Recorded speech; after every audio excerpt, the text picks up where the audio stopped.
Why is my head so full? Well, it's because of all the things you read, the funny cat you see on your feed, advertisements on the street, the chat lady asking if there's anything you need, the message from your friend that wants to meet, multitask and watch TV while you eat, notification of a new tweet, something on the news about corporate greed, or that song with a sick beat.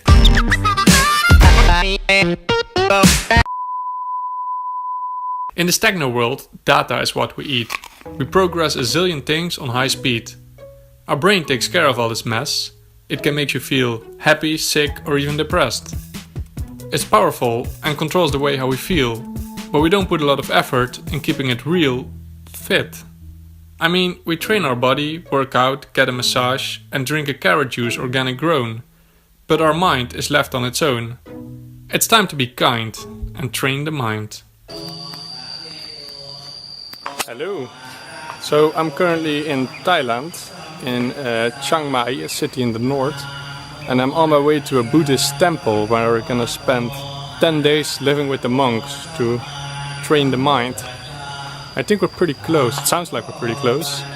Should be here.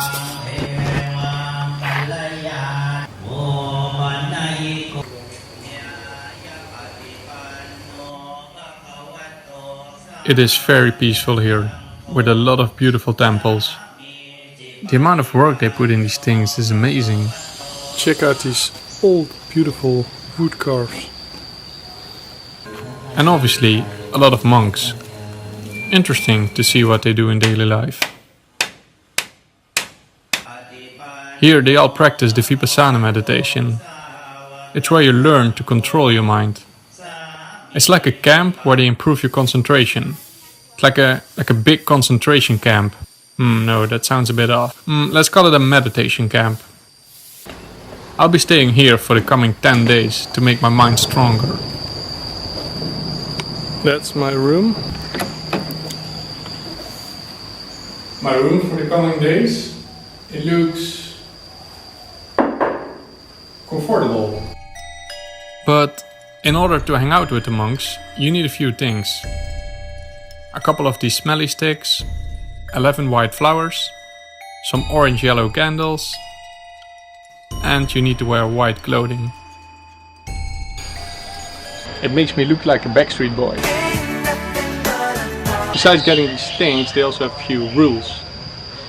Don't read, so not even books about Buddhism or meditation. You don't write either, so don't write down your thoughts. You don't talk. Now, they actually wrote this in here, like, it's pretty simple, but not talking. I don't think I ever done that for 10 days. Oh, and finally, you can't listen to music, no internet, Wi-Fi, phones, or cameras. So I'm gonna leave you here and see you back in 10 days.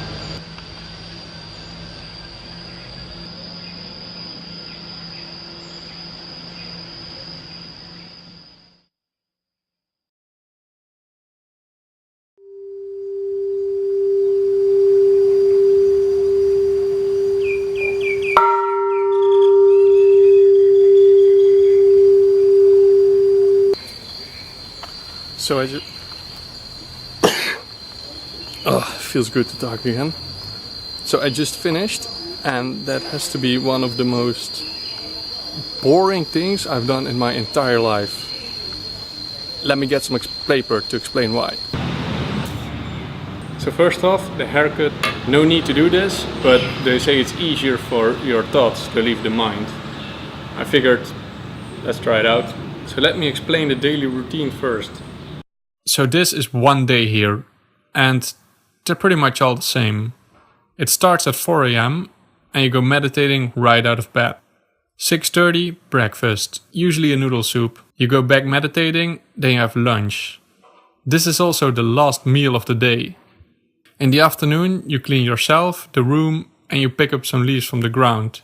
Because a clean environment helps to get a clean mind. Then you do some more meditation, and at 5 there's a cup of juiced soup. And all this time in between you do meditation. At 10 o'clock you go to bed and sleep for about 6 hours. So as you can see, there isn't much to do in one day except a lot of meditation. This is quite boring because meditation itself is not necessarily exciting. The time goes by super slow and you're just sitting there in the room. However, here is what's nice about it. Let's say at this line you're chill. And this line means chaos. Usually there are a lot of things on your mind in a day, a monkey mind. And then you go into meditation, where there is nothing going on. Really, nothing. It's super boring. But slowly you notice your brain starts to mellow down. And at this point there are still some old thoughts going through your mind, but you learn to control these. And since there's no new input at all, you start to become more chill. And this really feels like your brain is one big chaos of thoughts, which are slowly cleaned up and going away, which gives you a much cleaner mind. And this is when I realized how long it's been that I had an empty mind. There's always something to worry, think or wonder about.